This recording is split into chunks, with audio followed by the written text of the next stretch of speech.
Good morning, everyone. Welcome to the Clackamas County Board of Commissioners policy sessions on this December 7, 2022. Gary, Administrator Gary Schmidt, you are up. Thank you, Chair Smith, and Commissioners Schrader and Savas are here. They're on their way. The first policy session today is climate-friendly and equitable communities rules, overview, and near-term requirements for reduced parking regulations. Our Transportation and Development staff, Martha Fritze and Karen Bjerg, will present. Please come on forward. And although this says 30 minutes, we'll take the time you need if you have a lot of questions on this, Commissioners. So don't feel constrained. We'll get it all done today.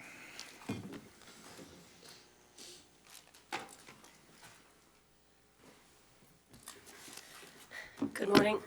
Is this on? Good morning, Commissioners. My name is Karen Bjerg. I'm the Long Range Planning Manager, and this is... Oh, hi, I'm Martha Fritze. I'm a Principal Planner with the Planning Division. Great. So we're here to talk with you today about the climate-friendly and equitable communities rules. Sometimes I might refer to that as CFEC. These rules were adopted by the Land Conservation and Development Commission back in August. And for the most part, they make changes to the transportation planning rule, and which provides guidance for how we do our transportation system planning. But they also have guidance on land use items that are related to transportation. So today we're specifically going to be talking about the guidance related to parking, since we will be required to start implementing that in the near term. So the first group of parking requirements, actually we end up implementing the state guidance, and that happens at the end of this year on December 31st, 2022. And then the second group of parking requirements, which we refer to as Parking B, is to be implemented by June 30th, 2023. So there's two sets, and we'll try to cover both sets. So one, before I go any further, I do want to acknowledge that there has been one county and 13 cities that have filed a lawsuit related to the CFEC rules. And they have requested that there be an injunction that would prevent the rules from taking effect until the lawsuit is resolved. At this time, staff is not aware that there has been any action related to the Court of Appeals, but I just wanted to address that and let you know that that was underway. And so also I'll say that I recognize that we might not be very happy about these rules, but I just want to be able to explain them, and then we're really going to allow you for a lot of time to ask questions and whatnot. So, for clarity, the rules only apply in metropolitan areas. So we are discussing the urban unincorporated area within the urban growth boundary. In addition, the areas must have access to public water and sewer, so it does not impact the rural zones around Damascus. And so those areas are included in Attachment A. There's a map in your packet. So, okay, so before I hand it over to Martha, I'm going to talk a little bit about Parking A. And Parking A are the mandatory rules, so we're required to do them. There isn't any choices that come into effect at the end of the year, December 31st. We're not required to change our code at this time, but we are required instead to implement the state rules directly from the state law. So in your packet on page 2 of your packet includes all of the details related to Parking A and what's required. At a very high level, these changes would include no more than one parking space per unit can be required for residential development of more than one unit on a lot. And so I do want to tease that out. So it's like we cannot require someone, but a developer can choose to put in more, except for, and I believe it's just in the regional center where we have parking maximum. So a parking maximum would limit the amount that we could require, but a parking minimum basically is the least amount. And so for the most part, these rules are taking away the minimums, taking away saying, hey, we can require this, but developers can build it. So we can address that, but I wanted to go over that. So the second piece is that there are no parking required for a list of uses. And those a list of uses, again, are on that page 2. They mostly relate to different types of housing and affordable housing and things like that. But there's a list of uses there. And then the final thing is no parking required for any new development. So that's a new development coming in. It does not impact existing developments that are completely or partially within 3/4 of a mile of a light rail station and a 1/2 mile of the most frequent transit line that you would have. And so here in unincorporated Clackamas County, that's our frequent service. And that area is also shown on attachment 2. So it has those kind of buffers. Now there's this, there's a differentiation. The map that you have has a straight line buffer. It's just buffered a 1/2 mile. We also can look at what a walking distance is, and we've looked at that. But ultimately, we're required to apply what the state law has to say. So that was a really high level of parking A and those things that are implemented at the end of the year. So I'm going to pass it over now to Martha, who will talk about parking B. Again, a set of rules that require changes to our zoning development ordinance by the end of June 30th, 2023, and then as well as an option to request an alternative date for completion of these changes. So go for it, Martha. So I'm going to give you an even higher level overview of parking B. It's summarized briefly on pages, I don't have my glasses on. Are there page numbers? It's the end of page 2. The end of page 2 through 3. page 3. Parking B is significantly more complicated than parking A. Parking B also involves changes to our zoning and development ordinance. Some of the options that are included in parking B would involve creating entirely new programs for parking management and or will involve other agencies. So not all of the items that are listed in parking B are things that are regulated through our zoning code. Parking B also has 3 different options for pathways. And so I don't want to get into all the nitty-gritty detail about those at this time. The important thing about parking B is the deadlines. We have a June 30th, 2023 deadline to implement this. There is, however, in the rules, an opportunity to request an extension to that deadline, and it's under this thing called alternative dates. And to request an extension, you have to do so by January 31st of 2023. And that's really what we wanted to come talk to you about today for a number of reasons, including the fact that this involves potentially more than just zoning code changes. We believe because there's options involved, it will also need a significant amount of public outreach. And there's just time involved to develop any sorts of changes to comply with parking B. We think that we do need that extension, and we're asking that you authorize us to apply to DLCD for the extension for the items listed under parking B. And I'm happy to answer any questions about details about parking B right now.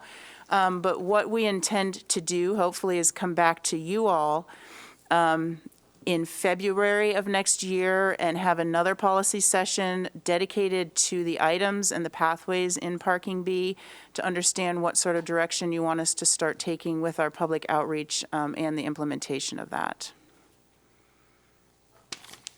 And with that, we're open for questions. What is the public outreach entail?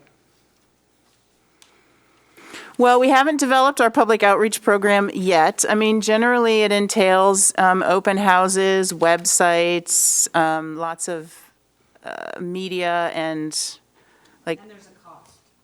And there is a cost. And so I guess I should add to that, there may be an opportunity, DLCD does have some funding opportunities, some grant opportunities that would be opened up, would be available to us to potentially get to assist with some of this code writing. But we all know that, I mean, that's great that we could get some money for it, but it will also cost staff time. Commissioner Savas. Yeah, I'm not sure if my question, where my question or which person my question should be directed to, so I appreciate Karen and Martha, you're the messengers. I'm astonished by this. You heard our conversation earlier this year when we were making the changes regarding HB 2001 and all the other things. And out of that was a plan to come back to us with more information and more discussion. And there's only a half an hour here today, and that certainly doesn't fit enough time to have even that discussion. But, you know, I read the packet last night. I'm astonished. I'm disappointed, frankly, that we didn't know about this sooner.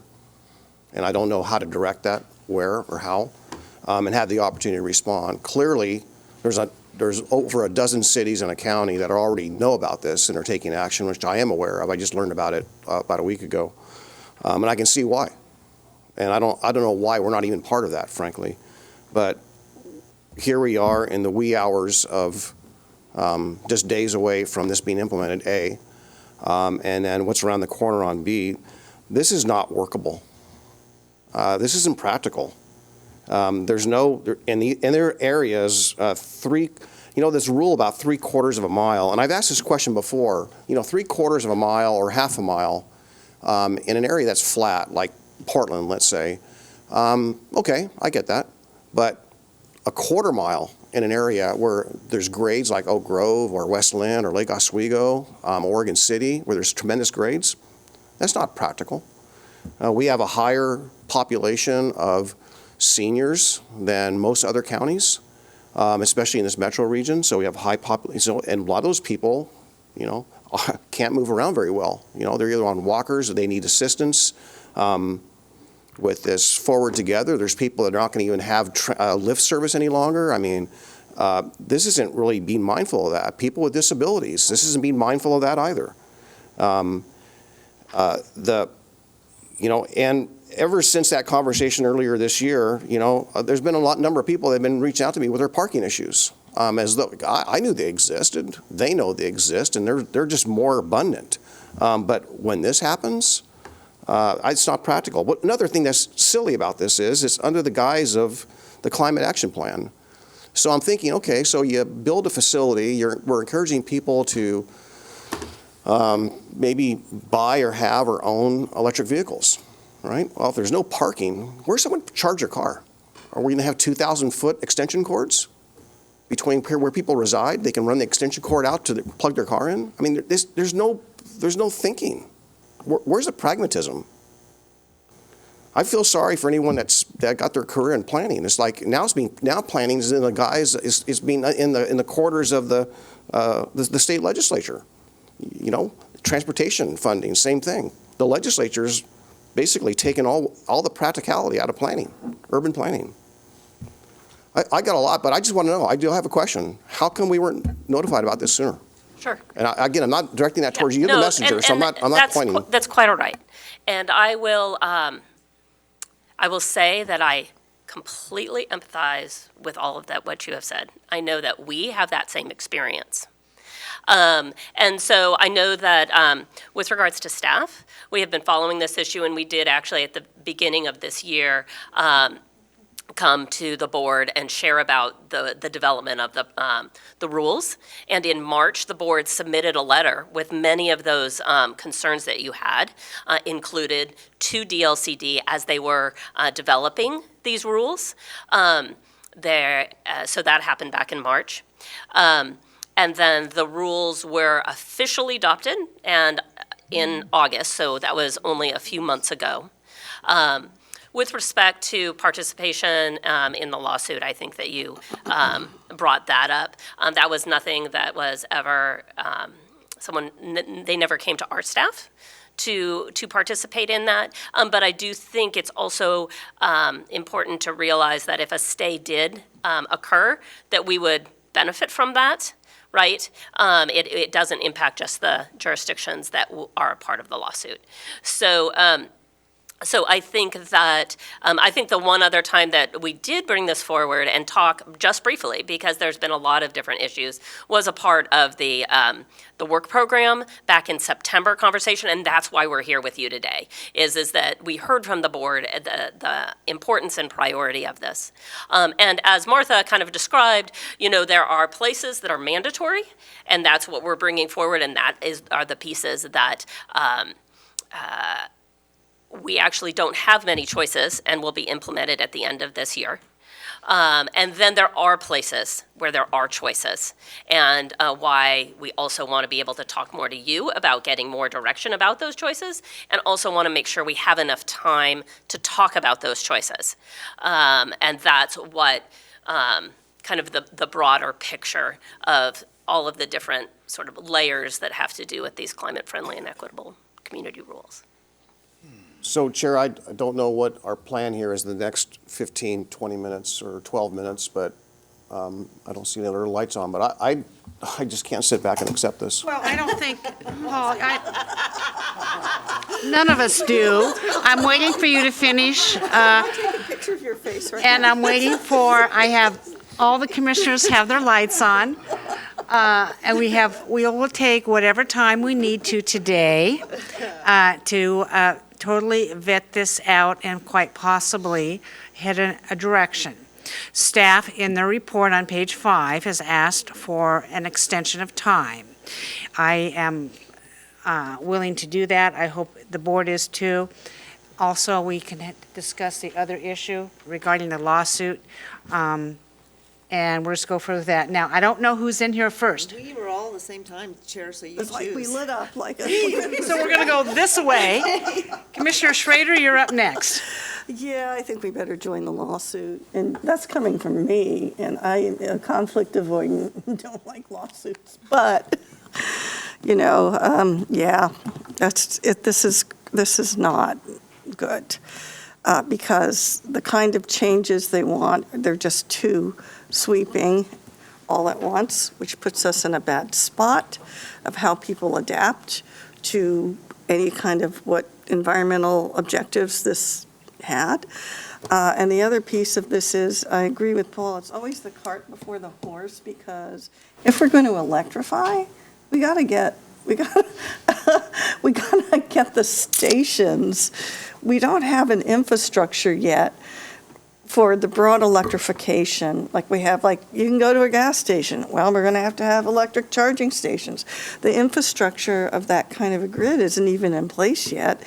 And Paul's right, I guess you could plug in at home. I mean, I know friends that do that, but we're going to have a public infrastructure. And when you do this, I'm like, is it trying to force that or just put us in a bad spot? Yeah. So anyway, I think everybody's probably going to be aligned with. I think I will add, just while it doesn't apply to unincorporated Clackamas County, Okay. the unincorporated areas, there are rules that direct cities I know, yeah. around providing the infrastructure for electric charging stations. So that's a whole, there are many different layers of these rules, but I did just want to bring that to the forefront. Okay, regarding the electric charging stations, we're going to pause on that discussion. Yeah, we're not- I don't Because there's wanna get enough to into that. discuss Yeah. what you're being presented with. Thank you very much. I I have I 3 guess- commissioners in the queue here, so go ahead and finish. Okay, I guess the point I just wanted to make was that's great for the cities. And if you don't live in a city, well, and you have a farm, and you have all that, it's got to be infrastructure across the board, not just in municipalities, because we have a rural economy here. And so that's what kind of, once again, gets me going. So that's, all right, thank you. Thank you, Commissioner Fisher. Yeah, so just to opine, I'm all for granting staff's request for the delay, just to allow more time. But I am curious, so we just went through a whole CDO change about incentivizing development, work with the home builders, work with the realtors, and we did all that work, and then I'm just interested in how this just supersedes the parking, supersedes the work that we did, right? For those areas such as publicly supported housing or affordable housing. Martha can Yes. answer that question.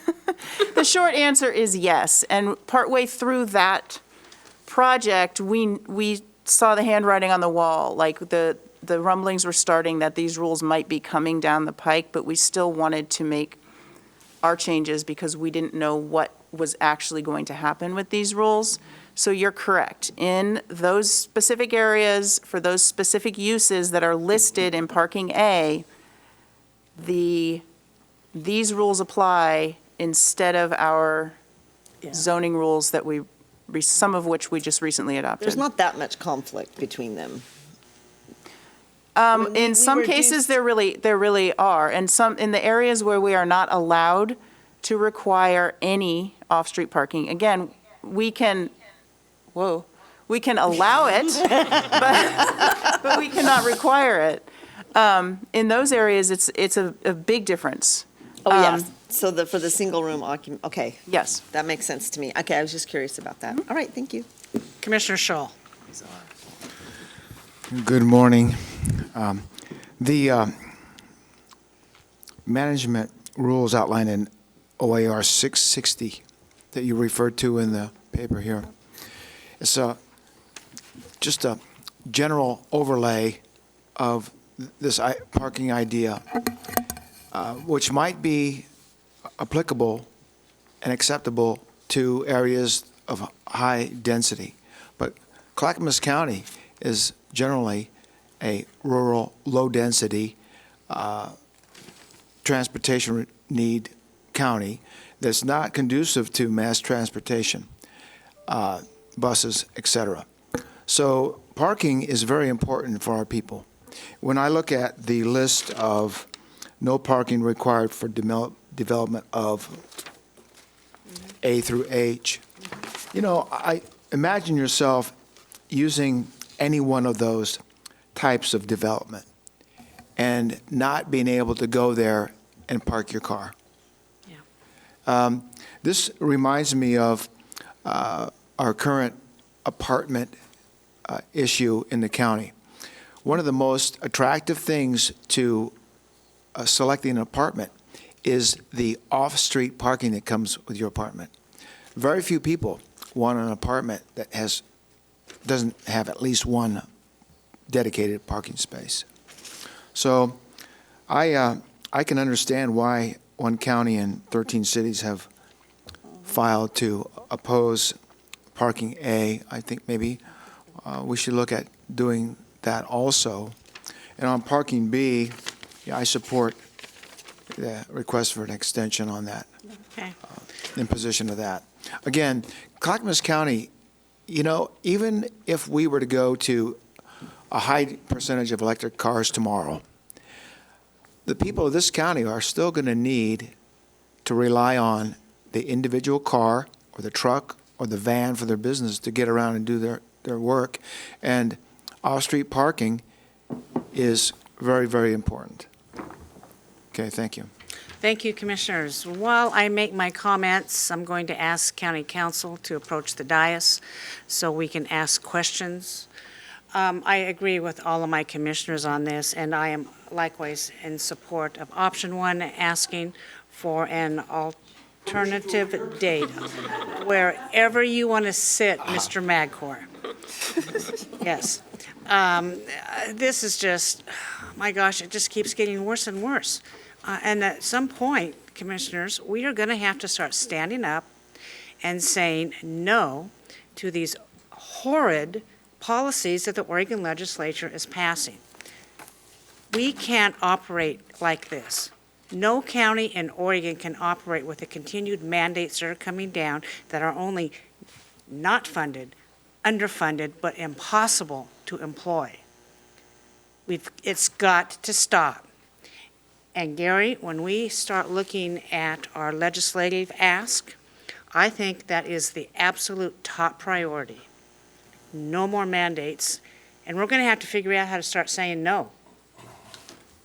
And I don't think that this board should be fearful of what the legislature could do to us if we say no. So, Stephen, I would like you to address what would involve in the lawsuit, how do we go about doing it, and is there a cost? Commissioners, currently there is a lawsuit filed. It's done by 10 cities in one county. Marion County is the only county that is involved in it. And Commissioner Savas is correct, and as is the presenters, we weren't approached by it. The first thing we really heard about it was when it was in OPB. And so it probably originated at the League of Cities, and our enrollment is with the Association of Counties. There is a cost associated with it. There was a cost-sharing agreement that was provided to us by council. I provided it to the board. And the initial cost for the participants, it's based on the actual operating budget of the entity over the course of the prior 2 years. We would be the largest budget. So what is happening right now, I don't know Marion County's contribution. I just emailed their lawyer to see what it was, but the top participant so far is City of Hillsborough, $382 million operating budget over the course of the last 2 years. They're paying $13,000 as the initial entry fee into this particular lawsuit. I will say that, yes, those costs aren't capped. That's just to get into the game. It's probably a retainer of whatever this adds up to, maybe $25,000. It is a challenge to the rulemaking process in its entirety. So if these plaintiffs are successful and the rules were voided or ruled invalid, part or total, then it would be equally applicable to Clackamas County. So you would reap the benefits of any success the plaintiffs were to have, even if you were to sit on the sidelines without contributing, as would any other jurisdiction of which these rules applied. Or you could join, but it would cost you. Or you could ask for an extension of application of the rules, which I believe is what staff is asking for as well. It would be a request that these rules not be applicable to Clackamas County unincorporated for a period up to 5 years. Well, we can do both. You could do both. Look, there's always a cost to justice. I will publicly say that this group has asked me in my office to trim our budget by $300,000, and I would be irresponsible if I were to say contribute to this lawsuit and not to my office. And are they hiring outside counsel? They did hire outside counsel. And correct. that's what the fee is for. That So is we would correct. not be providing our own counsel on this. Correct. Okay. Commissioner Savas. Yeah, something I wanted to add, I kind of mentioned it yesterday, but after reading this packet last night, I think there's relevance to that, and it was also covered on KGW last evening, what took place on Monday at the Regional Tolling Advisory Committee. Portion of the conversation, particularly about transit, and I made the comment, we all had a good discussion, but I made the comment that, tolling, for example, the solution to mitigating tolling is transit. The solution to parking or climate is transit. And all these things transit's the catch-all. It's the means in which we're going to solve all these problems. But yet, after hearing this for all these years, every time I inquire, whether it's to the TriMet board or it's to, the regional leaders or whoever it may be, or TriMet themselves, there's no money, there's no money, there's no money. There's not enough money. And constitutionally, you can't use road dollars, transit money with road dollars. You got to use, separate money. It's constitutionally protected. So there's no way to get there. So if there's no way to really get there, and there's no way, and we did our transit study, we know we have transit deserts in Clackamas County where there's no transit available. They can't really truly expand in any significant way. There's no resources. There's not even the people, let alone the dollars. So why would you implement, cart before the horse again, why would you implement all these changes when there's no transit there to make it work? That's the impracticality of all this. So anyhow, that's my commentary. My question to Mr. Madcore is, I would like to get at least 2 estimates, what the estimate is for Clackamas County to join, and what is really the estimate, frankly, or the assessment of the nature of the lawsuit from a legal standpoint. I mean, is there a basis for it? Is there a likelihood of success? I'm not an attorney, so I did read part of that, but I didn't read all of it. I certainly don't understand all of it. I want to make sure that we're not wasting public tax dollars, but we actually have a shot at it. Or is there another angle we can take separately with a separate lawsuit that would get more at this? To me, I just think there's regional responsibility and state responsibility for a number of these things that are related to this. And that is, if transit's not going to come and there's no means of doing it, then why should we require people to build transit-oriented development and make transit-oriented everything if there's no way of getting there? It's a waste of public dollars to build a road and accommodate transit if there's no money to fund it, it's never going to come. It's impractical. Do you have a question for Stephen Mancor you'd That like was him it. to answer? An assessment, a legal assessment of the lawsuit, is it on the right track, or should there be an addition to it? I'd like to know all of our options. I'm sure we can get you a cost estimate. We can do that. In terms of an actual analysis, that would be attorney-client that they would have, and we're not a client yet. We could do our own internal one, but their list of shortcomings is pretty extensive in terms of procedural shortcomings with this rulemaking process. We'll see what we can get and give it to you by Tuesday. I have another commissioner in, but Gary, budget-wise, can we do this? I'll fund it through my office, not yours, Stephen. So if you choose to do it, we'll fund it, yes.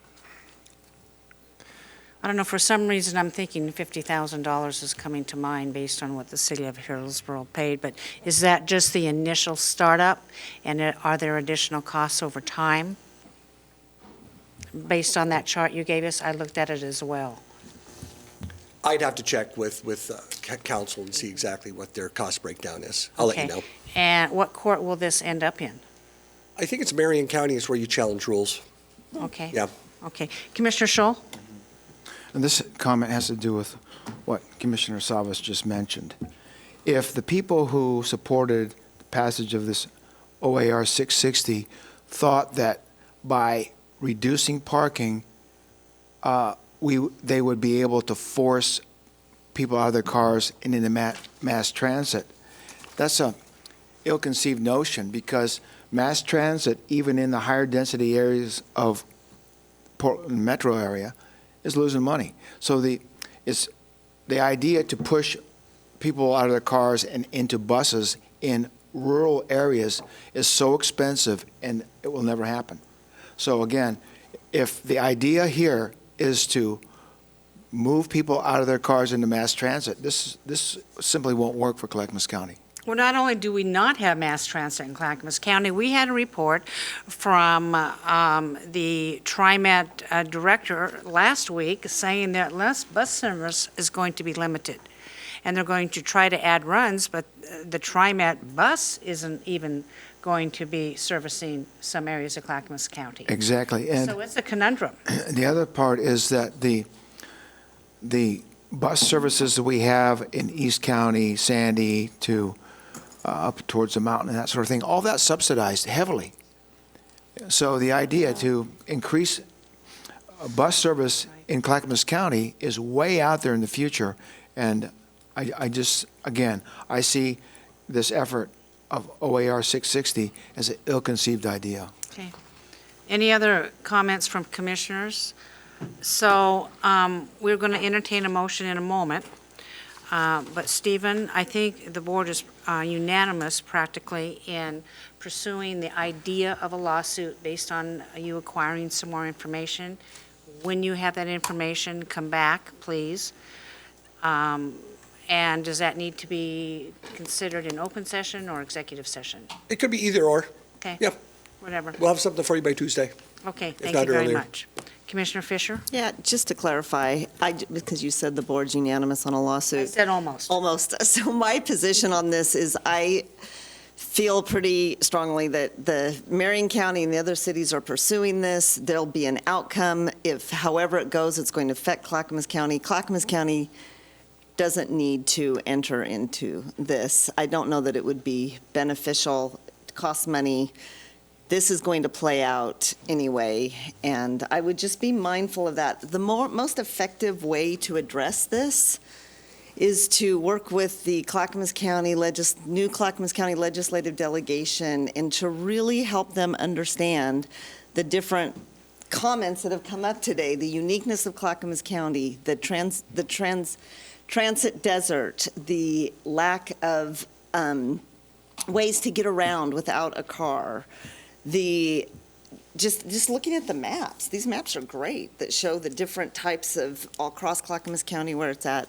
I think that being mindful, because we do have to reduce our carbon footprint. It's the future, it's what we have to do, and how to do that responsibly and planfully is more of a policy discussion, and any outcome of the lawsuit Clackamas County would benefit from if that comes to pass. Thank you, Commissioner Fisher, for that. Two more commissioners. Commissioner Savas?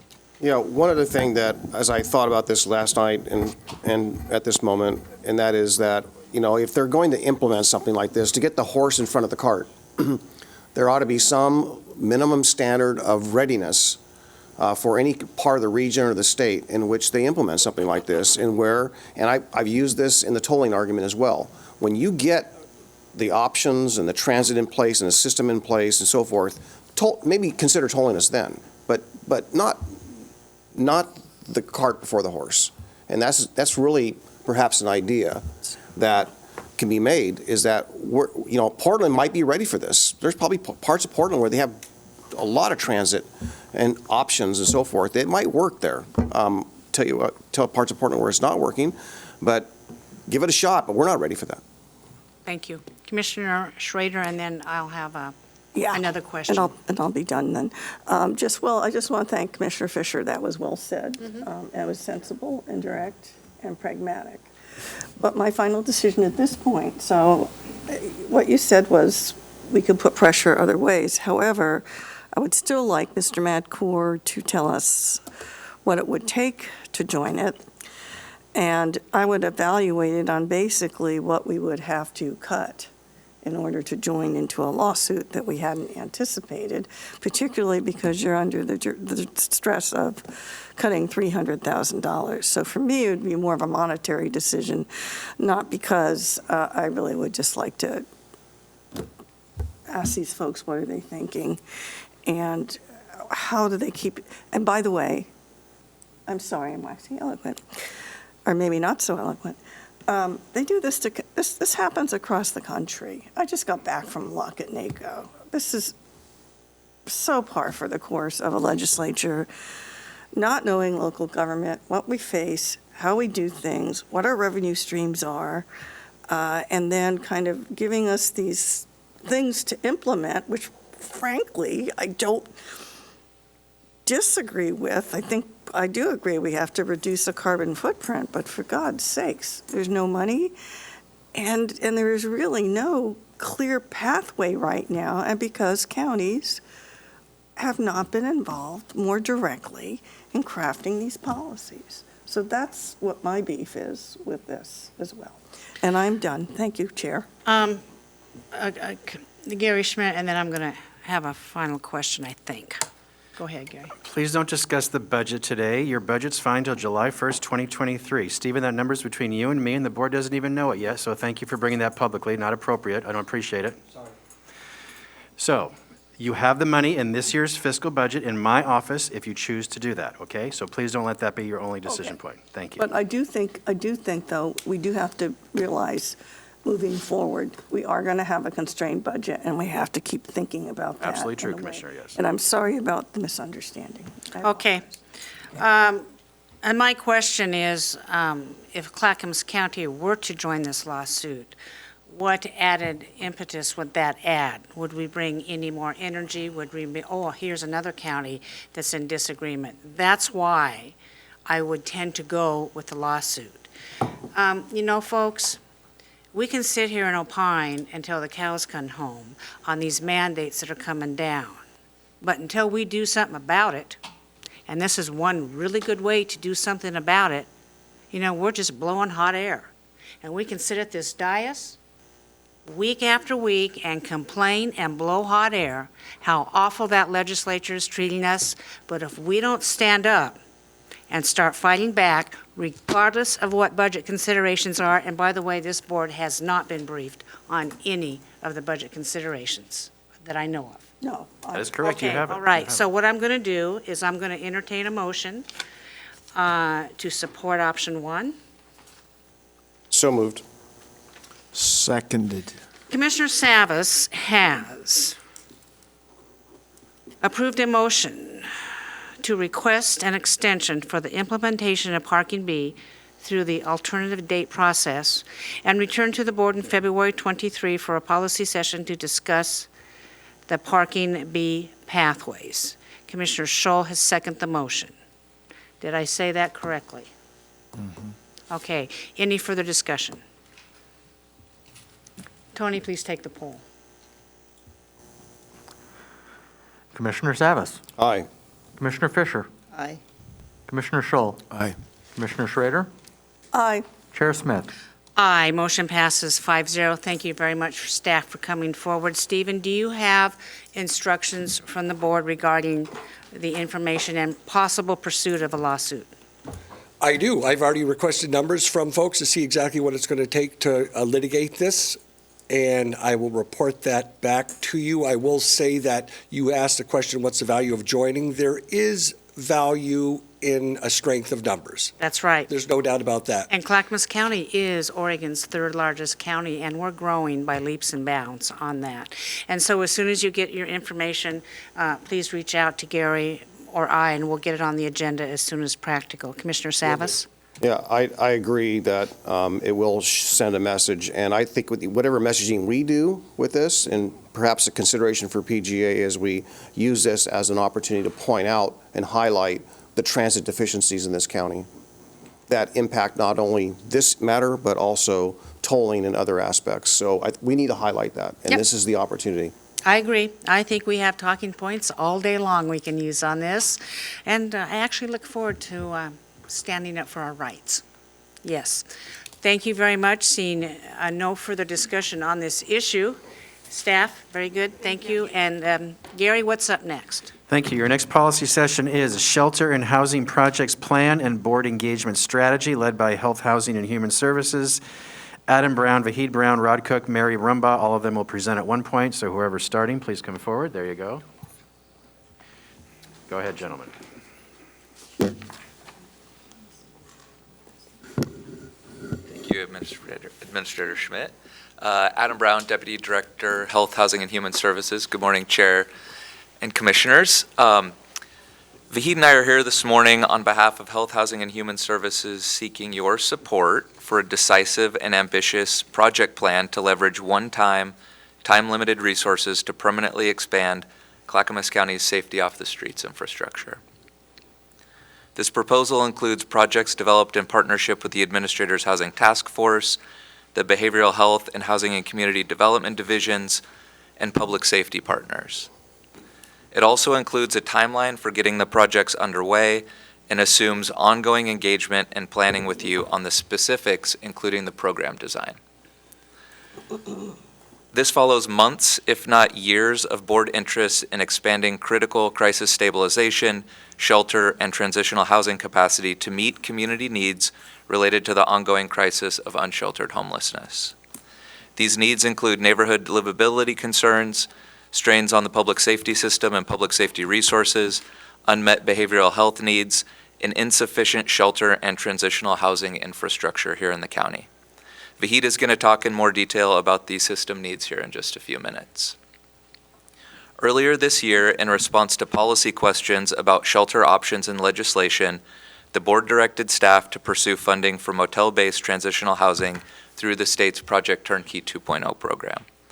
It also directed staff to implement processes related to shelter siting legislation and to carry out a request for interest to solicit proposals for additional safety off the streets programming.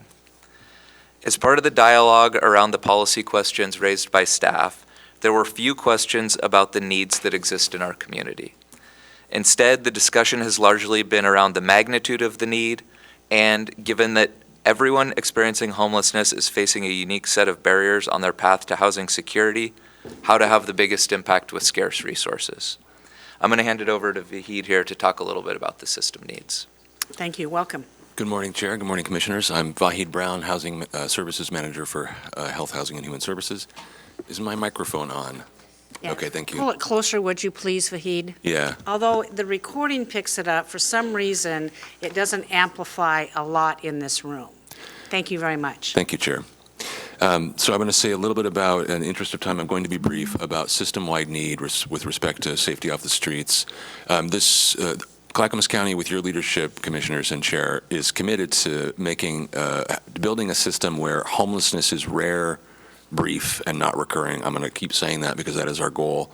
And I think at the very least, we would want in a system that's able to achieve that goal that homelessness would not be fatal, right? And we are experiencing in Clackamas County people who are dying without shelter. They're dying without housing. The state is counted 13 people in Clackamas County who died while experiencing homelessness between January and September. In our homeless management information system, we've counted 17 people. 2 additional people passed away while experiencing homelessness in Oregon City in the past month. This is a threat to the life and health safety of our community, right? Unsheltered homelessness is something that people are dying from. So that's the big picture, and that's where it feels the most critical to me. I mentioned to commissioners yesterday that we will be observing the Longest Night memorial for folks who have passed away while experiencing homelessness in 2 weeks in Oregon City on the 21st. But we're standing up additional resources, and we have for the last several years. We have long lacked infrastructure for single adults experiencing homelessness, the single largest group of people who are experiencing homelessness in our community. We have not had single adult shelter historically.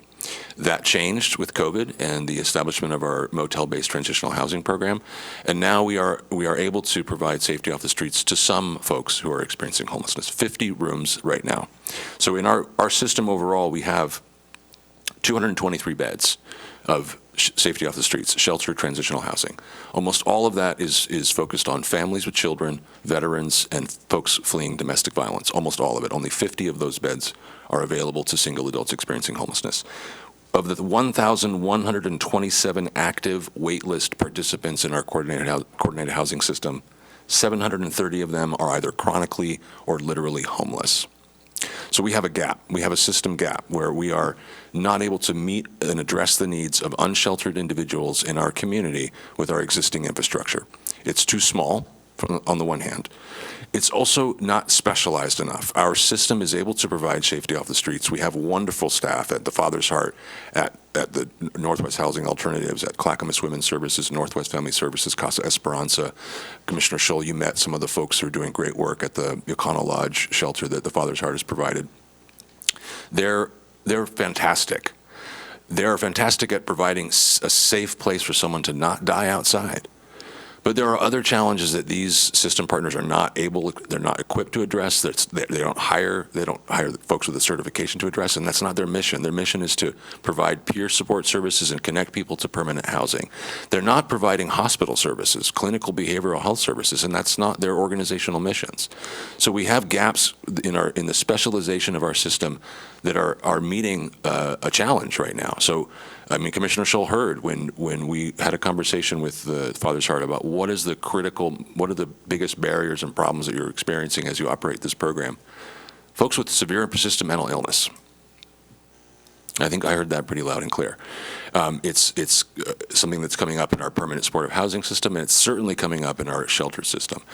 This is having impacts for our criminal justice partners who are looking for crisis stabilization opportunities for people who are experiencing homelessness and are in a behavioral health crisis. But we also have folks that have severe and ongoing needs that are not going to be addressed by a well-meaning peer support provider in a motel room. There's also folks in our shelter system who are unable to perform the activities of daily life.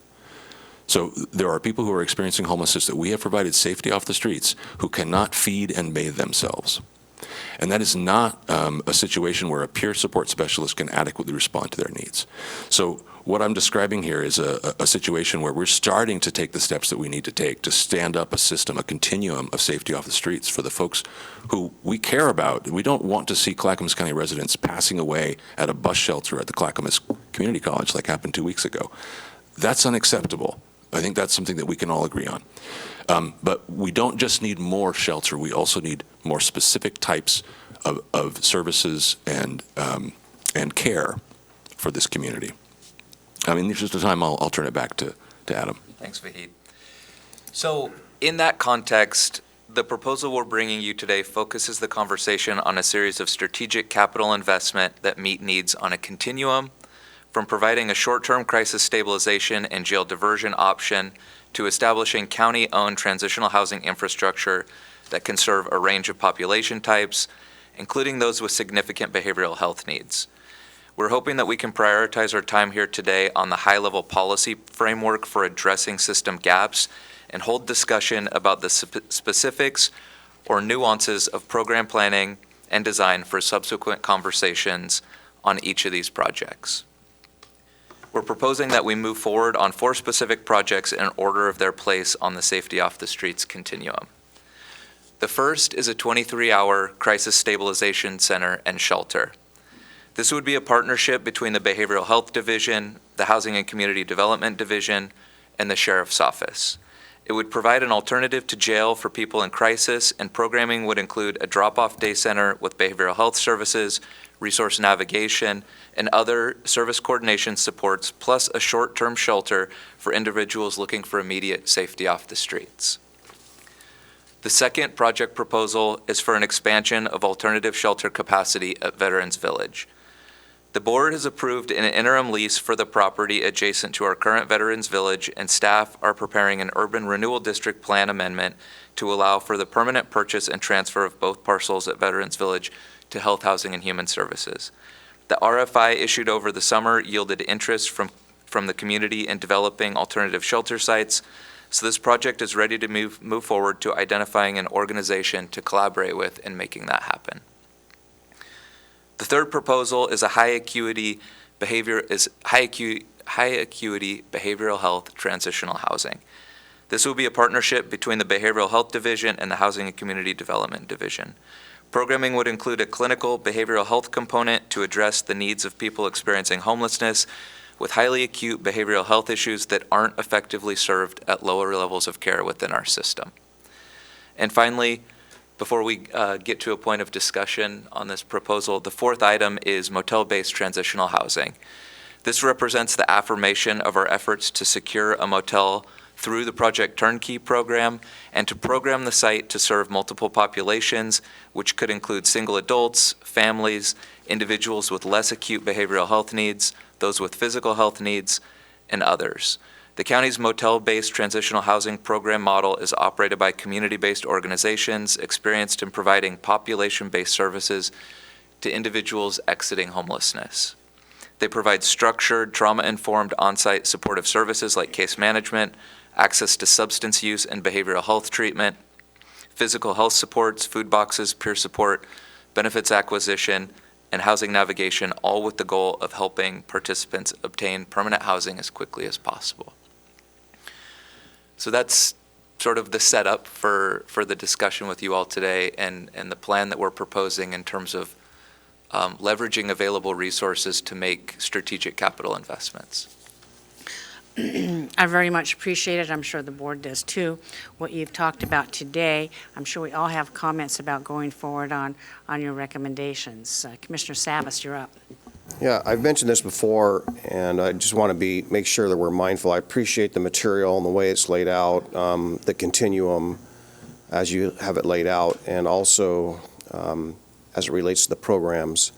So if I'm not mistaken, the supportive housing services measure had emphasis on the chronic homeless, right? Correct. And the chronic homeless, for a large part, and it's not really crystal clear here, certainly the mental health part is, but those with drug and alcohol addictions or in need of detox or whatnot, that's not really spelled out here. Is that part and parcel of which? If so, which? So, great question, Commissioner, and we knew this one was coming about detox. And, you know, in my role in Health, Housing, and Human Services, I wear multiple hats. I'm here today advocating for the homeless services system specifically and resources that have been allocated for that system. But other hats I wear, Health, Housing, and Human Services has health centers, right? It's an FQHC clinical system. It's a behavioral health division where we work with our health system partners on interventions that are better suited and folks that are more well equipped to handle those things. So I think we certainly need to work on, you know, detox and substance use, sort of the acute situations where things like meth-induced psychosis and things like that they show up in our homeless services system. But we need to push solutions to other venues and get folks who are more well equipped to deal with those needs in those other spheres. So I can commit to that as the Deputy Director of Health, Housing, and Human Services and forcing that conversation, but I don't want that to sort of distract us from the key issue here, which is we have viable opportunities for addressing other system gaps, and I want to move forward on those too. Well, I appreciate that. I listen intently, so I appreciate that. But I'm going back to the purpose of the measure, the purpose of the dollars, and, you know, Chair Smith relayed yesterday to us in our session yesterday about her conversation with Mayor Wheeler about regional efforts. Well, I think regional efforts for a center or facilities or the people, the personnel for detox and all those is more of a problem there, but it's also a problem here. And if that was the purpose of the measure, for the region to forego that, not that we're really foregoing it, but not to be more deliberate, more intentional about addressing that, I don't know how we're going to show success to the public and the people who voted for the measure, and hopefully the people who will support the measure in the future if we're successful. If we're not successful, we're not going to get there. I appreciate all the gaps you're talking about, and I support what we're addressing here, but it's not enough. Yeah. And I also want to make sure, my last comment on this, on the pipeline, that, and Adam, you addressed this well before, I think you were cognizant of my point, and that is that the pipeline for all the continuum that we are, you know, for the end result of getting people in a market rate rental ownership and to where they are now, that we are meeting that continuum in a stable way, because it's so expensive, the hotel option in the RFI for continuing to lease, and if we are successful obtaining a turnkey facility, there still might be some private sector people that are spending some of these SHS dollars on something that's very expensive. I want to make sure we're meeting, having the continuum, getting people in a permanent housing with that, and not we're oversaturated in one area and losing dollars and effectiveness otherwise. Yeah. So a lot said, I'll stop there. Sure thing. And I just want to respond to one thing, because I was sitting around a table, I think it was in September, with a lot of system partners, and they were talking about some of the challenges hospitals are facing, you know, trying to discharge folks that they don't have somewhere to send them, or managing the, you know, very intense substance use situations when someone doesn't have a place to go. And they said, they turned to me and said, well, what about SHS resources? And I said, absolutely. When it comes time to, when the readiness is there and we're ready to put someone on a path to permanent housing, or giving them a short-term stay option, short-term rent assistance with reasonable supports that our system is equipped to provide, and then helping support them in long-term permanent housing, the SHS funding is intended for that use specifically. But the front-end stabilization effort, it's not intended for that use. And there are other systems that need to accept responsibility for helping to get folks there, and we'll be ready and willing with SHS funding to get those people into stable housing. Okay, thanks. Other questions or comments? Commissioner Scholl? Yes. Good morning. I think it was April of this year that you went out initially with requests for information to nonprofits, the community, to find out about interest in different types of housing, shelter, and your paper here says that there was a notable lack of interest / capacity for safe rest areas, safe parking sites, you know, and that sort of thing. Now, some of those ideas that you had back in April, if implemented, could be both affordable, perhaps, you know, safe parking off the street places we talked about, for example. But you also talk about, I've heard you both comment about every homeless person is unique and has unique needs. Some would be attracted to a turnkey facility for transitional support, others would not. So, you know, I would be interested to know if the interest out there amongst the community wasn't very good in coming up with some of these projects. What can we do to stimulate some interest to get these done? Because, again, some of the things that work are expensive. That's a big concern of mine. The other question I had, and this has been such a tough issue, the idea of a center where people could be taken in lieu of going to jail who might have addiction or mental health things. You mentioned in here that you've been talking with the sheriff to come up with an idea. How far away are you from actually being able to come up with a plan that we can look at for a intake center? Yeah, so you had two questions there, Yeah. right? And I want to let Yeah. Vahid speak to the first one with regard to what he's heard from the provider community and how we might be able to also move that agenda forward. Okay. Yeah, thank you, Commissioner Schill. Excuse me. So, right, we didn't see in the RFI, in the request for information, interest or capacity, right, at the time from providers in those models, although we did explicitly call those models out in the RFI, all of the models, and said, give us your best ideas. So I think what we're looking at right now are sort of some immediate opportunities to address system gaps with resources that we currently have, and that doesn't preclude or mean that we can't also, in the future, continue to solicit other kind of proposals or responses from our provider partners to meet other types of needs that may not be met, or other unique needs in our system as we move forward. So building an adequate safety off the street system that meets all of the needs of all of the folks, all the 730 folks who are out there right now, is going to take time. And so, I think these are what Adam is highlighting are some top line things that we have available resources to support right now. And in this timeline, further down in the quarter 3 and 4, further exploring alternative shelter models. And that could include identifying the resources and conducting a more targeted procurement and saying, we're looking for this specifically and we're putting funding for it right now. Okay. And Commissioner, with regard to your second question, which in essence, I believe was where are we at in conversations with the sheriff's office? Like, how viable is this thing? Yeah. So there's kind of a life cycle to our problem solving with our fellow departments where we see needs in our systems. And so at the leadership level, we start having conversations about how could we meet this need? And then eventually that leads to something like, okay, well, where would we do it?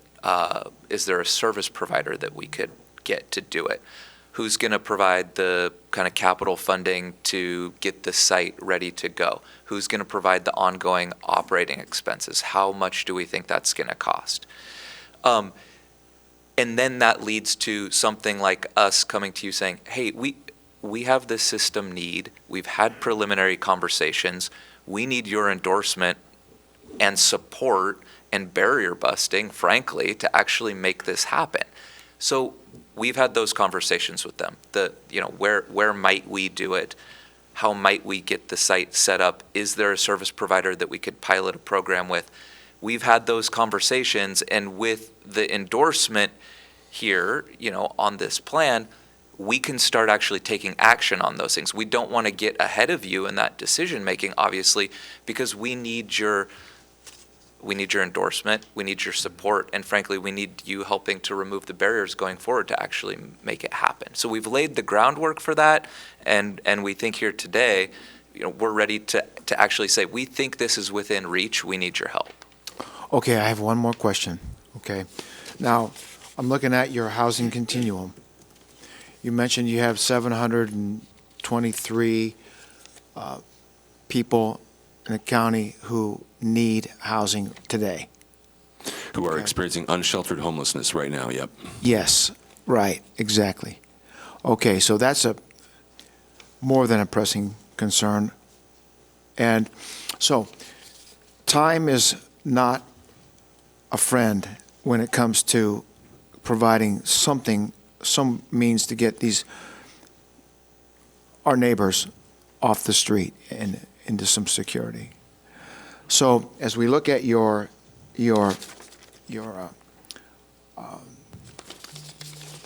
what you called it, the first, second, third quarter for next year. Yeah.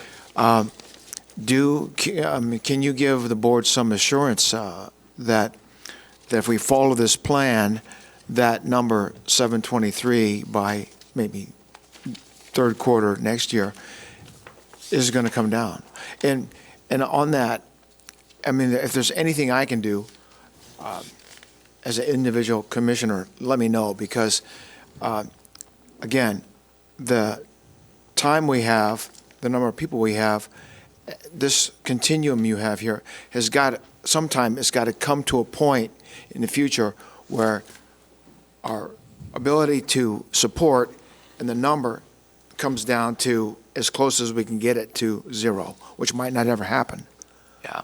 But you see what I mean? Of course. Okay. And you know, Vahid and I can kind of double team this response, but the one thing that I'm thinking is we can control outflow.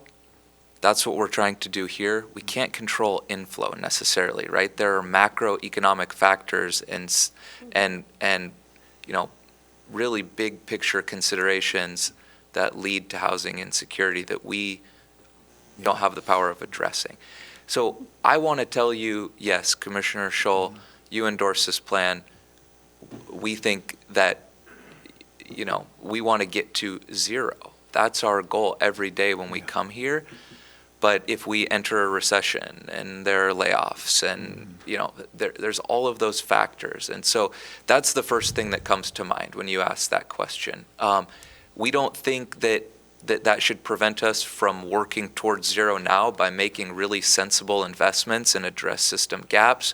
But we can't assure you that we'll get to zero because we can't control that inflow thing. Yeah, I understand that, yeah, okay. A couple of things I want to add to that. You know, given the fact that we've had an underfunded system historically, where in the past we didn't have adequate resources to provide safety off the streets or permanent housing, we have a lot of folks in our community who have been homeless for a long time. The average length of homelessness of our community who are experiencing homelessness is 3.5 years. That's the average. So the kinds of infrastructure that we're talking about today is really meant to reduce the existence of highly vulnerable homelessness, right? Folks that have been experiencing homelessness for a long time in our community, those are the folks that are passing away, unfortunately, outside, right? Because being homeless, it makes you sick. It's really bad for your health.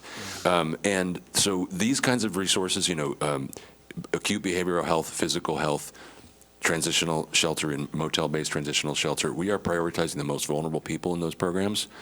Some of the folks that are passing away in our community are passing away in those programs because we've gotten them inside, and now they're able to die with some dignity indoors. Anyway, so I think that we will be making significant market reductions, right? So when we talk about getting that number down, that number of people who are homeless for a long time, that's going to go down. Okay. Thank you, gentlemen. We have two other commissioners in the queue. Commissioner Schrader, you're up.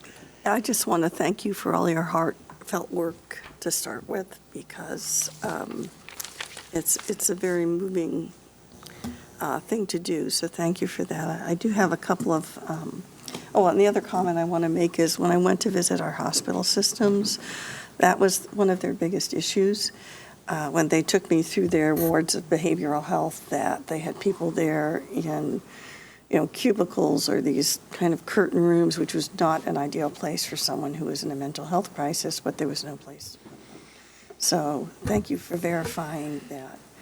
That anecdotal conversations I had with all three of our hospital systems in this county is a real issue. I did have a question. At one time, we had given money to a place called the Unity Center. The what? The Unity, wasn't it the Unity Center, and it was supposed to be a regional place? Has that worked out okay? I mean, do you remember? Yeah, I don't know if don't Mary know. Rumbaugh wants to speak to that. But. Okay. And then I have another quick question I have for Fahid after that. I don't know what seat to take. Good morning. Thank you, Chair, Commissioners. So the Unity Center does still exist, and we do certainly continue to see folks that it is it's a two-part, it's a very short-term psychiatric emergency facility where folks, hopefully, it's almost similar to the 23-hour crisis stabilization model. Then hopefully they can discharge, if not go into inpatient. But as you have already heard from our hospital partners, everything is backed up. So success, yes, but the system isn't successful, so it makes that program So- difficult to be successful. So we then, what I'm just trying to say is we have something existing, but definitely need to build need further more. capacity Yes. in the system because the problem is so great. The other thing, and thank you, Mary, I just needed that quick answer. And Fahid, I did have a question for you too, because you sent an email about what was happening on December 21st, the longest night. And I am not able to go to that one, but is it a national thing, and is it being done across the country? And can you get that information to us? Because if I can't be here for the one that we're doing here, and I think it's a commemorative, isn't it, for people that have died for homelessness, and there's going to be an event in Oregon City, and we'll get that out to people. But I would like to go to one if possible. And the other question is, oftentimes the National Association of Counties takes things like this and works within their construct to make this a national movement for counties. And do you know, is that, I know that nobody's presented it to us at that level yet, but is this a national movement? And if so, can counties get more involved in it? So yes, it is a national movement. It is observed, not in every local community, but it is observed locally in communities all across the United States. I can communicate with you offline about that. Yeah, NACO did a green light for veterans piece that was absolutely amazing. We actually got free light bulbs from Amazon for green light. And yes, it was more, it's a feel-good thing and to honor people, but it does make a difference when it comes to people's morale. And I think something like this is something every county should be aware of, and we could really try and make that happen. So thank you for that. Yeah, thank you, Commissioner Schrader. Thank you, Commissioner Schrader. I'd like to make some comments. It's a little bit of deviation from where this conversation has gone. I think we're sitting up here with really high aspirational goals that we're going to solve homelessness, and I don't think that's possible. I don't think that's at all possible because people have free will and they have a choice. And I know of at least 2 incidents where housing was provided to the homeless, to homeless people. They decided it didn't work and they wanted to go back on the streets. And we cannot make people come in out of the cave if they don't want to. So we have our aspirational goals and then we have realistic accomplishments. And it was brought up there are 723 people who are on the streets, and this board thinks we're going to house 723 in the short term. I don't think that's possible. So what I'm saying is not that I don't support any of this. I support everything on here, and I have pushed to try to do this. But with that in mind, how do we convince people not to be homelessness?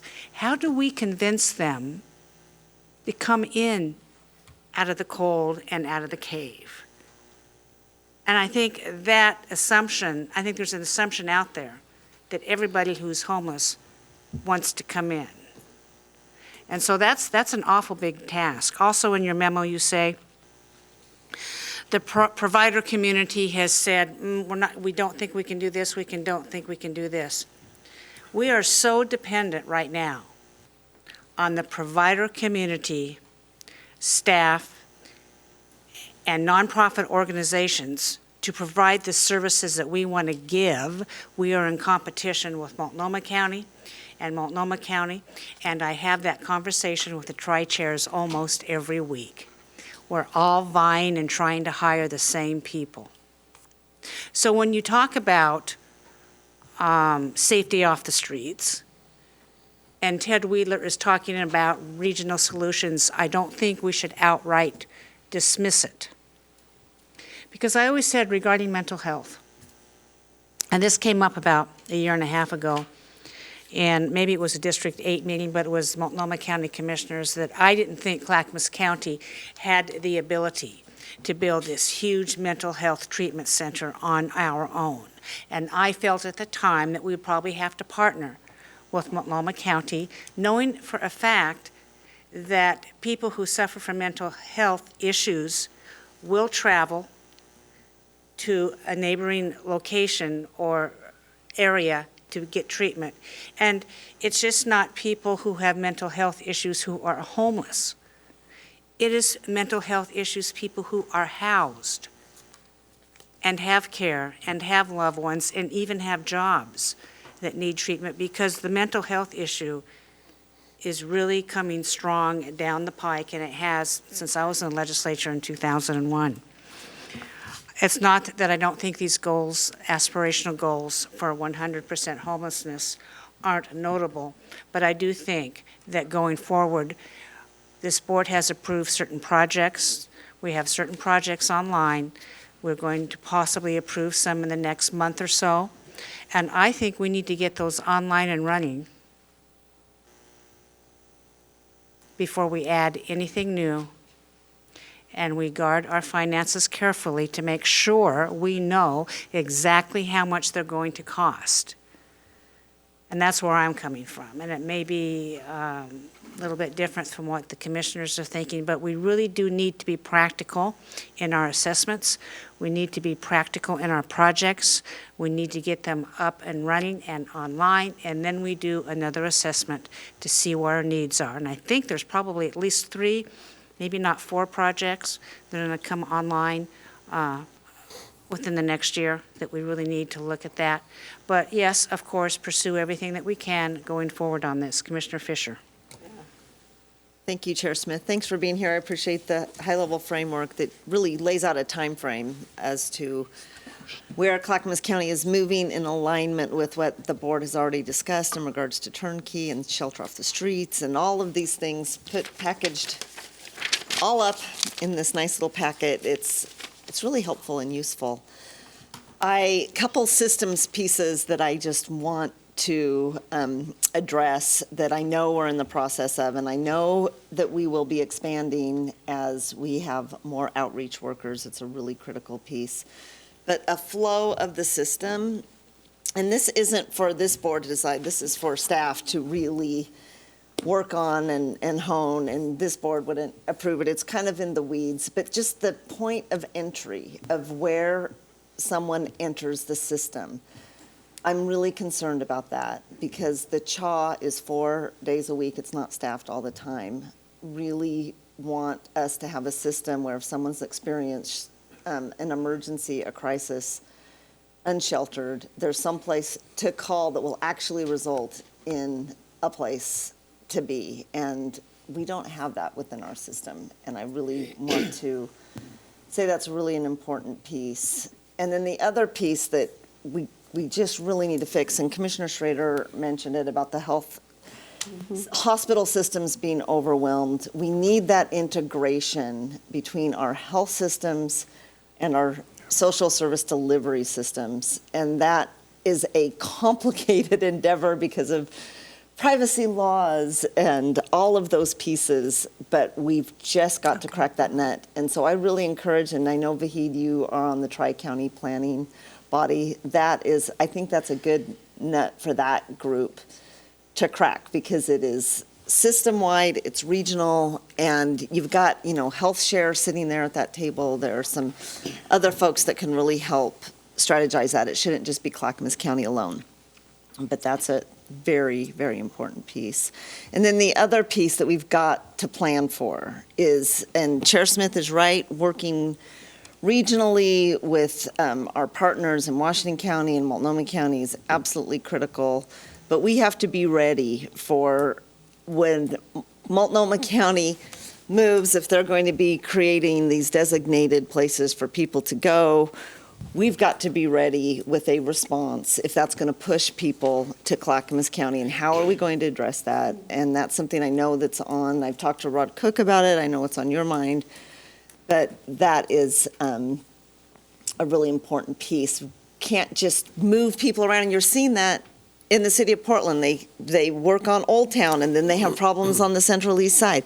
You don't solve homelessness by moving people around. You solve it by addressing individual needs and getting people into shelter that fits for them. And, just one type of shelter isn't going to fit for all the different unique needs that are out there. So I really embrace the continuum here that is being proposed of a variety of options for people.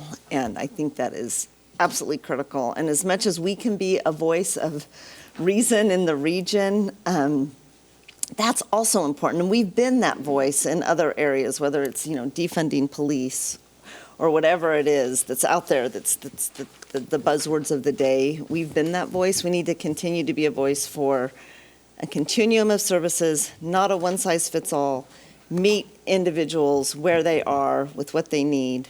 And Chair Smith, I just have to disagree with you about being able to solve homelessness. I absolutely disagree. I've been involved with building up the system of developmental disabilities, and these are some of the most challenged people out there that don't have the capacity, some of them, for activities of daily living. But you know what? A system is built for them where they have a choice, their families have a choice as to what type of setting they should live in. And you know what? They are expected to work if they're able. And if they don't work, then there has to be really some pretty significant reasons. A lot of effort has been put into the system of having people with developmental disabilities being effective and constructive in the workforce. And that's all part of a systems design. And it's not perfect, but it's been, in my lifetime, 30 years in the making. These things don't happen quickly.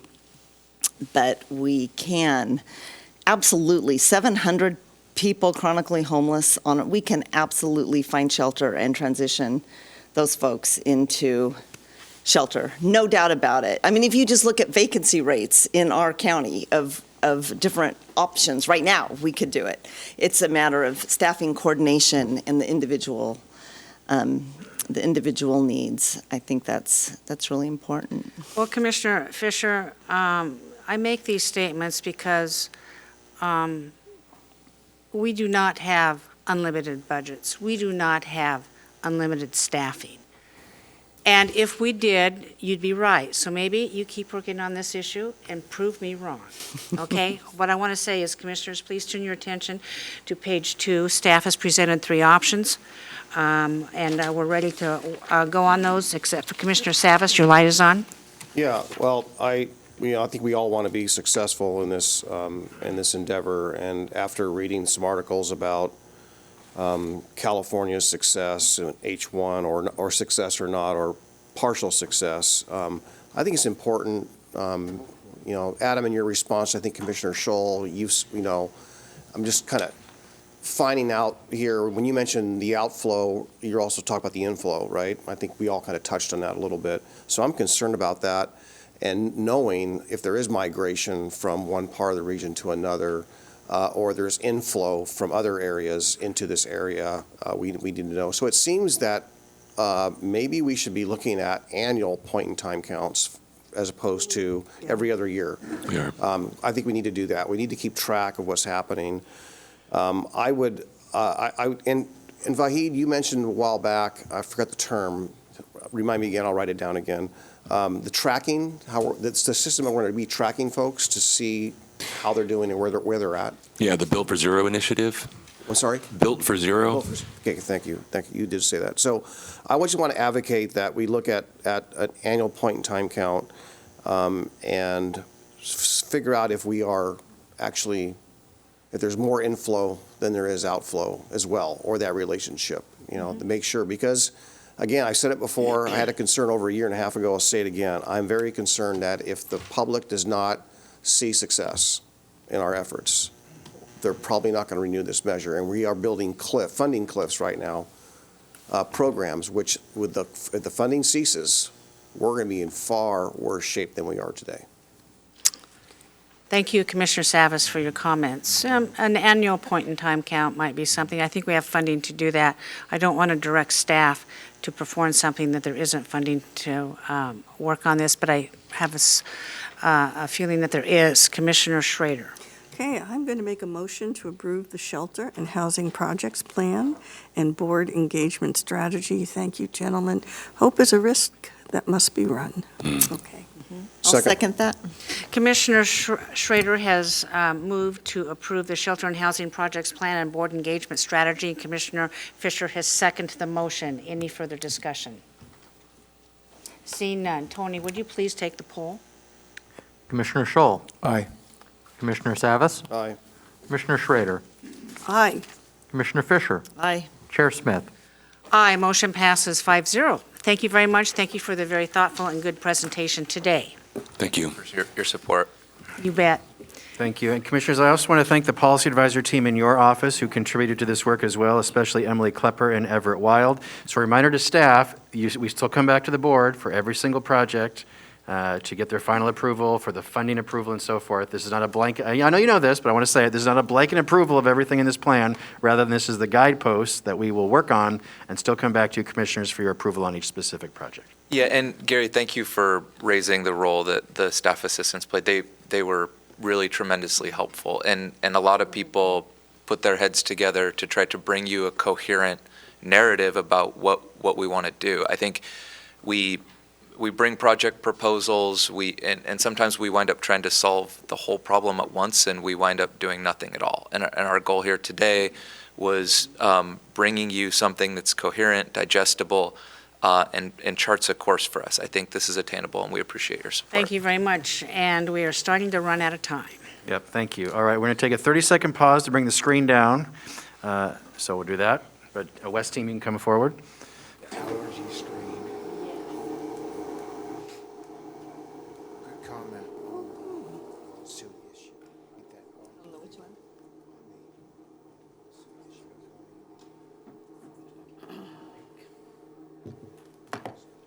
Gary, before we start this, this policy session has been scheduled for 60 minutes.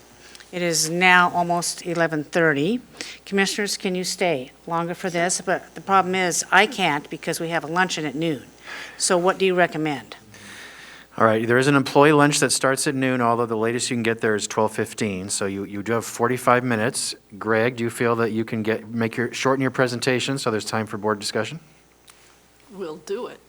I suggest let's go as much as we can in 45 minutes, and if it's not enough time, we'll have to postpone this until the new year. And I look at it because I see 110 pages, and I know your slides are very good and quite comprehensive going forward. It's not that it's not important, but maybe some of these other previous sessions took longer than anticipated. Thank you very much. Chair, would you please convene as the Water Environment Services Board? I'll recess as the Board of County Commissioners and convene as a Water Environment Services. All right, you're now meeting as the Water Environment Services Board. This policy session is Water Environment Services 2022 to 2027 Capital Improvement Plan. Presenters today are from Water Environment Services, Greg Geis, the Director, and Lynn Chicoine, former employee, now a consultant. Go ahead, please. Good morning, Chair Smith and Commissioners. Today, we're going to present Wes's 5-year capital improvement plan and ask the board to adopt it. This is a technical, not a financial document that describes our infrastructure needs for our growing community. It's based on evaluations that we've done over the past several years that give us a comprehensive understanding of our needs over the next 12 years. Forecasting and adopting a 5-year capital improvement plan is standard for utilities like Wes. But because of the engineering and financial analyses we've completed, we're able to look further into the future with some confidence. This document shows that what we need to build and when we are proposing to build it in order to accommodate population growth and maintain our existing infrastructure. Actually funding this plan happens each year during the budget process, and that's when choices would need to be made between what the plan calls for and what we can afford. That said, we're also going to show you what it will cost to fully deliver the plan, $192 million over 5 years and $344 million over 10 years, and what that will mean for our ratepayers, which would be 5% year-over-year rate increases. Although we can talk more about that during budget, it's actually less for reasons that I can go into. I want to emphasize that our projected 5% rate increases fund both the ambitious capital investments we're going to show you and the ever-increasing costs of our day-to-day operations. The fact that we can fully fund our infrastructure needs for the next decade with modest rate increases in the fastest-growing region of the state and in an area with aging infrastructure is remarkable, especially considering that we currently have some of the lowest rates in the region. I'm proud and excited to share this with you today, and with that, I'll hand it over to Lynn. Okay. Thanks, Greg. Good morning, Commissioners, Chair Smith, and Gary. Good to see you. This morning, we're here to present our proposed CIP, our capital plan. It's a rolling five-year plan, as Greg said, identifies and prioritizes both wastewater and stormwater projects and major equipment purchases. We update the plan annually, and the plan provides implementation schedules, estimated costs, and funding sources for our projects. As proposed, the capital plan will maintain our existing facilities and allow safe and cost-effective operation to support economic growth in Clackamas County while continuing to protect public health and water quality. As Greg said, the plan includes a full $192 million wastewater capital plan and a stormwater plan that was in our previous CIP 2020 with the addition of 3 projects that were allocated ARPA funding by you all in October.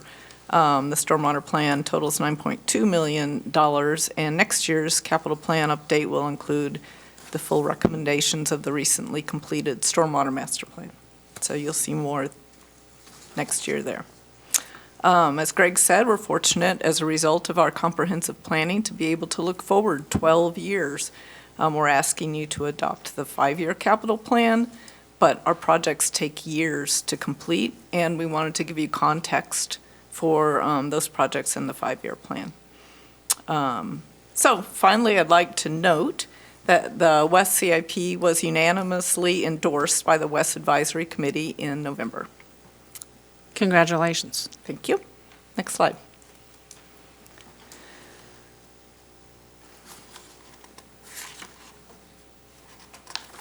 All right, so getting started, we'll talk about how we develop our capital plan and how it's structured. During my 6 years at West, we built staff and built the capital program, expanding every year, and we'll take a look at what we've accomplished and our performance.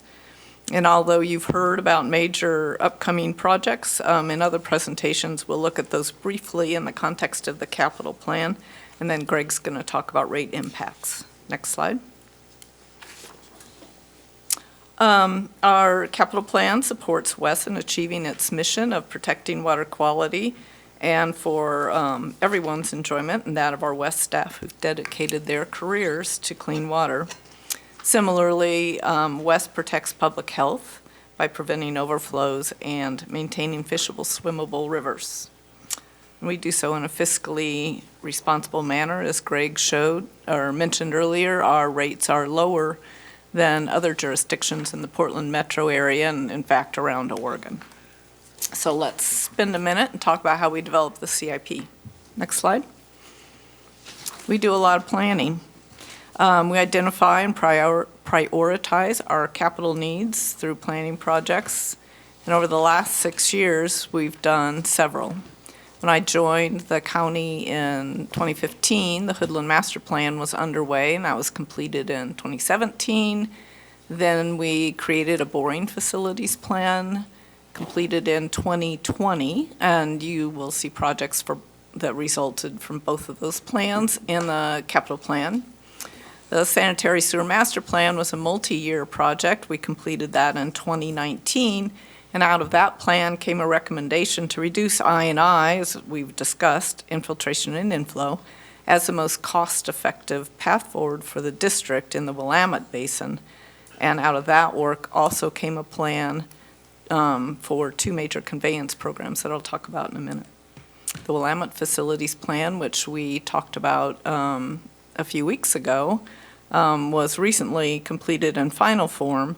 Also a multi-year effort, and we use the Collection System Master Plan as a foundation and put forth a recommendation for a wet weather expansion at the Tri-City facility. Next slide. A reminder, and you've heard this before, the capital plan assumes for a portion of the program that we call it the Willamette Basin, that includes Kellogg, Tri-City, and the conveyance system that contributes to those 2 plants, and that's most of the capital plan, we assume a 65% reduction in infiltration and inflow across 19 subbasins. Every project we're presenting assumes that we achieve that I&I reduction. A reminder that we talk about capacity at treatment plants in two ways. One is loads or dry weather flow, and that's directly proportional to the number of people we serve. And the other is hydraulic or wet weather capacity. That is related to or a function of the miles of pipe, the size of pipe, and the condition of those pipes in our system. That's what we're talking about today is controlling I&I to control the cost of wet weather capacity requirements. Next slide. This is just shows how we complete our individual planning projects, and then we integrate all of our plans, recommendations, and prioritize our projects by urgency or required sequence of those projects. As the engineering team, we do the best we can to level annual spending, and then we send the plan over to our finance group. They model the spending, and then we go back and forth and see what the resulting rates are, and we go back and forth on the plan's implementation schedule. And there's a natural tension, of course, between engineers and the finance folks. As engineers, we worry because we know what needs to be built and we're anxious to get going. And finance does their job, telling us what's fiscally achievable. The result is a capital plan that we've put forward, and it reflects what we deem is an acceptable risk with the least impact on the ratepayers. Ultimately, the decision on what we build and when we build it is up to you. It's our job to make sure that you, as WES's board, have the facts you all need to make informed decisions. We know, as you do, there's a real risk to not building and not maintaining infrastructure. Next slide. I just wanted to briefly show the compromises between our collection system master plan and the planning we did in the Willamette Basin. The recommendations from the collection system master plan, Willamette facilities plan recommended, it should be a green bar, but it looks like a black bar to me, that we get more projects out the door earlier. Although the spending is about the same across all 12 years, 5 years and 12 years, we've pushed projects out to level the rate increases. Next slide. Here we see that the capital plan annual spending target is between $30 and $40 million in 24-25 or above that. For conveyance projects, we can design those and construct them in phases, by miles of pipe. Treatment projects, you can't build half a tank or half an outfall. So 24-25, a big piece of that is the Tri-City Outfall Project. So let's talk about how our capital program is structured. Next slide. We organize our priorities by whether a project addresses capacity or reliability. As you know, capacity projects are eligible in part or in full for SDC funding. Reliability projects are important because they provide our O&M staff with facilities that allow them to do their jobs efficiently and, importantly, safely. Next slide. In the CIP, both 5 years and 12 years out, reliability projects are about 2/3 by dollars. Capacity projects are about 1/3. Next slide. And that is consistent with past years. Generally, reliability projects are 1/2 to 2/3 of our capital plan. Next slide. We organize the capital plan by location or category, and I wanted to show this slide to show where the capacity projects are. And that is at the Tri-City facility, where we will do where we'd like to do a wet weather expansion, and the conveyance system that gets flow to Tri-City. In the future, in the 12-year look ahead, we will also do a capacity expansion at Hoodland. Next slide. So we're talking about a lot of money, and it's important to know whether the Wes's capital team can perform. Or if I were you, I would want to know that. So let's talk about past performance. I measured our team's performance by 2 metrics. Are we doing the right projects? Are we doing the work we plan to do? And are we delivering projects efficiently, on budget and schedule, and being good stewards of ratepayer dollars?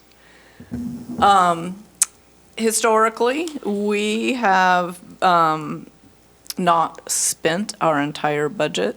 This shows 10 years back, where we in 11-12, where we finished the MBR construction at Tri-City. And then spending began again when we revived the capital program in 2016 and kicked off 2 large construction projects.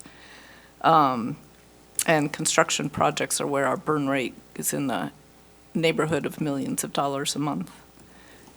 Our staff is working on 20 to 30 projects.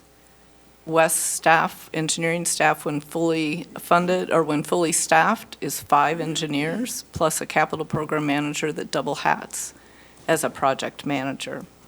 So we are strapped for staff, and that explains why we don't spend our entire budget. But consultants are also equally strapped for engineering I'm staff. going to stop you for a second. We have to pull the screen up. I apologize. So either you're going to have to look behind you, or I'm sorry. We'll work it out for next time, but you will not have a screen in front of you going forward. Yeah, no worries. Go for it, please. So what have we been up to and what have we accomplished? Well, under the leadership of Jessica Renner, one of our West staff, we're well underway in addressing I&I reduction in the Mount Talbot Basin. That is one of the 19 basins that we're responsible for. We've assessed where the I&I sources are, and we are addressing that at this time. There's some low-hanging fruit. Our partner cities, we've developed a pilot program with them where we fund 1/3 of their I&I reduction programs. That's $2.9 million in this year's budget. All of our partner cities have collection system master plans, so they know what they need to do, and they're all participating as of now in our pilot program. We're measuring effectiveness of that work through modeling and flow monitoring. We've completed 2 big projects. Next slide. The Tri-City, that doesn't make any sense. Slide 15. Skip it. Okay. Solids handling project, we finished on budget at $35 million. Next slide. Kellogg improvements, we finished on budget at $18 million. In fact, we finished under budget and were able to add scope to the contractor's work. So we're doing the right projects, confident of that through our planning. We're not getting projects out the door as quickly as we'd like, but we are completing projects on budget. That and the fact that we are currently in a heavy design cycle right now actually has worked in our favor over the last couple of years when costs have been so volatile. So work we have coming up. Okay, Lynn, I'm sorry. Commissioners, have you all read the materials? Can we just jump to questions? I'm really worried about time. Sure. Let's go. So rates. Yeah. Well, can I just briefly list the projects we have coming up so you know what's in the plan? That would be good. We have a wet weather expansion at Tri-City, $50 million. That will be towards the end of the decade. We are currently under design for the Tri-City outfall. That's $50 million. And we have 2 big conveyance programs, both in design or about to be in design. The Clackamas Interceptor bringing flow from the north, the Willamette Interceptor bringing flow from the south. That's what's in the plan. Those are the big projects. Okay, Commissioner Sapp. Excuse me, Commissioner Savas, you had a question. Well, yeah, you mentioned the 5% increase in rates. I mean, do you have any rate numbers and Yes. a bar chart? Yeah, if you look farther, the last 3 slides of the presentation show where we're at. Right now, we're at $52.15 a month. In 2031, we will be at $60.20 a month, assuming 5%. Okay, could you, Rate so increases. you said in the presentation, so the packet's 100 and something pages, but it's not really laid out as far as the presentation, so what, okay, there we go, thank you. It's on the slide deck, page 28, looks like. Okay. And then on the last slide, well, not the second to the last slide, we show where we're at relative to our peers. We're currently at $52. The average, the average monthly rate today amongst our peers is $56.20. We will hit $60 a month in 2031. So we're sitting pretty, as they say, from a rate standpoint, even with 5% rate increases. Very good. Yeah. Any further questions for the presenters on this? Commissioner Schrader. Yeah, I just want to say that I sit as a liaison, and I know that Commissioner Savas still knows a lot more than I do about the technicalities of things, but I know this was approved by an advisory council that is highly respected and does their homework in a way that is amazing, and I always feel comfortable saying yes to Wes, because not only are we involved with looking at the material, there is a group of people who are also as citizens and are very, very cognizant of cost, and also how you have to engineer and cost and then prioritize. They really get it. So I just want to let my colleagues know it's probably one of my favorite groups to work with. So, and it's also thanks to Greg's leadership. So. Thank you, Martha. Yes, well, it is a good group. You have run a good organization, and it's a very, very needed public service that I think a lot of people just take for granted, that we're able to use water and all of the other sewer facilities in our homes without thinking about it. And then when it doesn't work, oh, wow, that's an issue, right? Any further questions or comments, Commissioner Scholl? Yeah, I'd just like to say thank you for this excellent briefing and for all the work you've done on this plan and for your commitment to keeping an eye on rates. I thank you for your work. Please pass along to your crew down there a Merry Christmas. Yeah, great. Commissioner Fisher.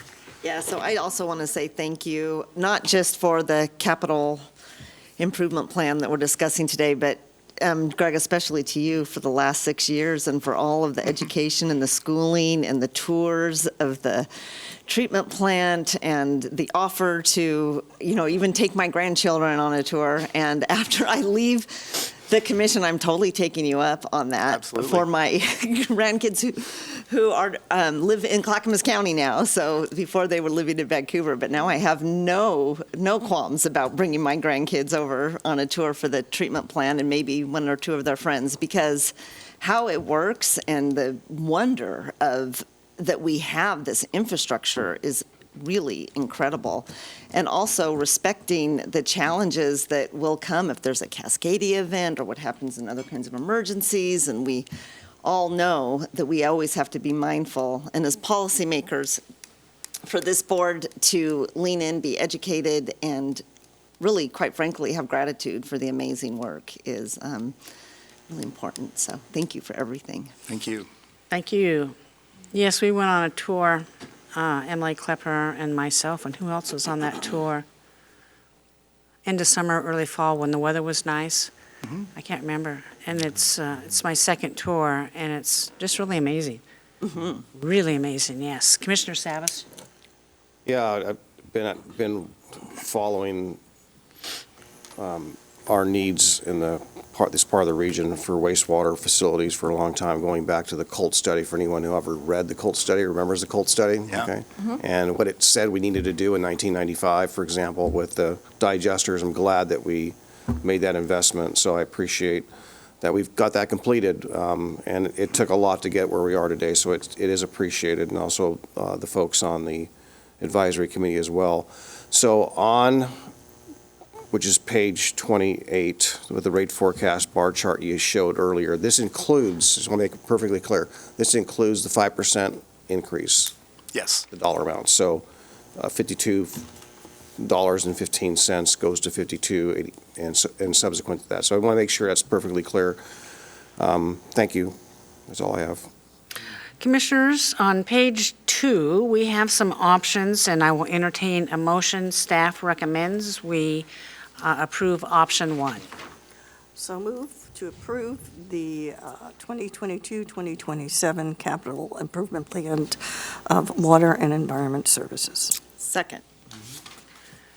A motion has been made that we approve the plan, the wastewater and surface water infrastructure required to support economic growth and protect water quality and human health for the next 20 years. And it's been seconded by Commissioner Fisher. Any further discussion? Seeing none, Tony, would you please call the poll? Commissioner Scholl, Aye. Commissioner Schrader, Aye. Commissioner Savas, Aye. Commissioner Fisher, Aye. Chair Smith. Aye, motion passes 5-0. Thank you, Commissioners. Thank you for coming forward and all the work that you've done in providing us a very comprehensive look at your capital plan going forward. Like I say, there's 110 pages here that's available to the public and Commissioners to read for more information. Thank you. Thank you. Welcome back, Lynn. Thank you. You have your visitor tag on. I do. I have to check in now. Yes, wow, okay, thank you. Gary, what's up next? That is all your business for today. You finished ahead of schedule now. Great. And time for your 12 o'clock lunch. Do I need to recess as the? No, just adjourn. adjourn. Yep. Okay, see, no further business, we will be adjourned.